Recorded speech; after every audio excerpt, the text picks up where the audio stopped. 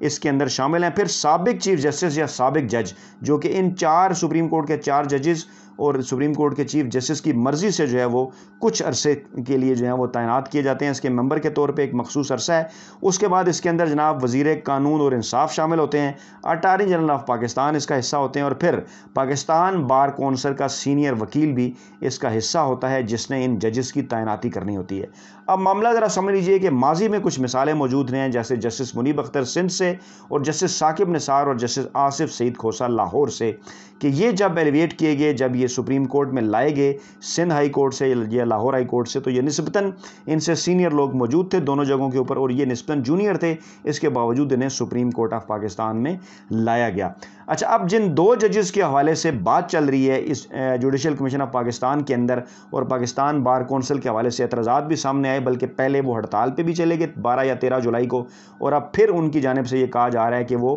اعتراض کے طور پہ جو ہے وہ جسٹس مشیر عالم کے حوالے سے جو اس وقت جو الوداعی تقریب ہونی ہے، جسٹس مشیر عالم جو ہیں وہ کیونکہ ریٹائر ہونے جا رہے ہیں 18 اگست کو، تو ان کے حوالے سے جو الوداعی تقریب ہونی ہے اس میں پاکستان بار کونسل نے شرکت نہ کرنے کا فیصلہ کیا، اعلان کیا۔ وجہ کیا ہے؟ وجہ یہ ہے کہ جوڈیشل کمیشن آف پاکستان کے سامنے جو نام آئے، اور ان میں سے ایک نام انہوں نے فائنل کر لیا، بلوچستان ہائی کورٹ کے چیف جسٹس جمال خان مندوخیل، ان کے متعلق فیصلہ ہو گیا، ان کو سپریم کورٹ کے اندر لایا جائے گا۔ اسی طرح سندھ ہائی کورٹ کے جسٹس محمد علی مظہر کے حوالے سے جوڈیشل کمیشن آف پاکستان کی اکثریت نے یہ فیصلہ کیا کہ انہیں لیا جانا چاہیے، سینیارٹی میں ان کا 5واں نمبر ہے۔ سندھ ہائی کورٹ میں پہلے چیف جسٹس ہیں احمد علی شیخ، پھر جسٹس عرفان سعادت خان ہیں، پھر جسٹس عقیل احمد عباسی ہیں، پھر جسٹس حسن اظہر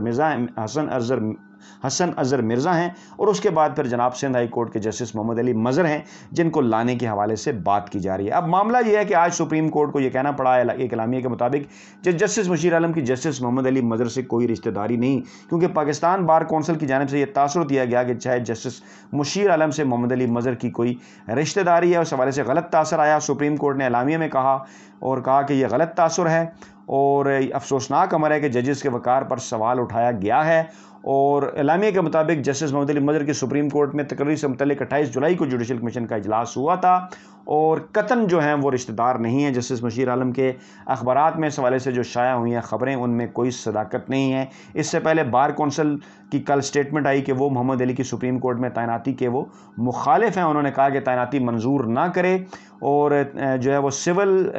اور یہ جو تمام تعیناتیاں ہیں یہ سینیارٹی کے اصول کو مد نظر رکھ کر کی جائیں۔ اس کے باوجود کہ اس سے پہلے ماضی میں یہ مثال موجود ہے کہ جونیئر ججز کی تعیناتی ہوتی رہی ہے، کیونکہ ہولی سولی یہ جوڈیشل کمیشن آف پاکستان کا اختیار ہے جس میں پاکستان بار کونسل کا سینئر وکیل شامل ہوتا ہے، لیکن پاکستان بار کونسل ڈکٹیٹ کرنا چاہتی ہے، اور یہ وہی پاکستان بار کونسل ہے جو کہ جسٹس قاضی فائز عیسیٰ کے معاملے پر بھی ماضی میں سیاست کرتی رہی ہے۔ اس کے اوپر الزامات لگے ہیں، جسٹس قاضی فائز عیسیٰ جو کہ متنازع جج بن چکے ہیں، ان کے اوپر بھی الزامات لگے ہیں کہ وہ بار کونسل کے ساتھ مل کر جو ہے وہ سیاست کر رہے ہیں، اور معاملہ اب سارا کا سارا یہ ہے کہ ایسے ججز کی تعیناتی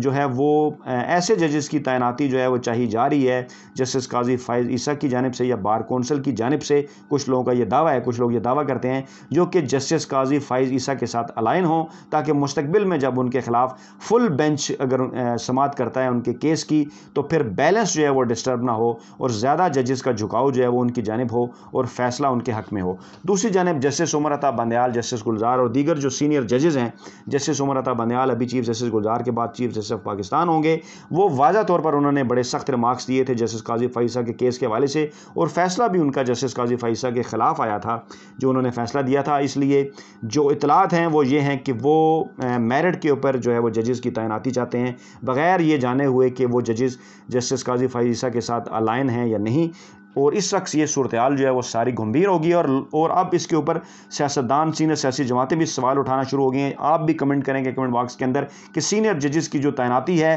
دنیا بھر میں وہ کیسے ہوتی ہے، اور پاکستان میں اس کے لیے کیا طریقہ کار اڈاپٹ کیا جانا چاہیے، کیونکہ ماضی میں کبھی جناب یہ اختیار جو ہے وہ صدر پاکستان کے پاس بھی رہا، وزیر اعظم آف پاکستان کے پاس بھی رہا،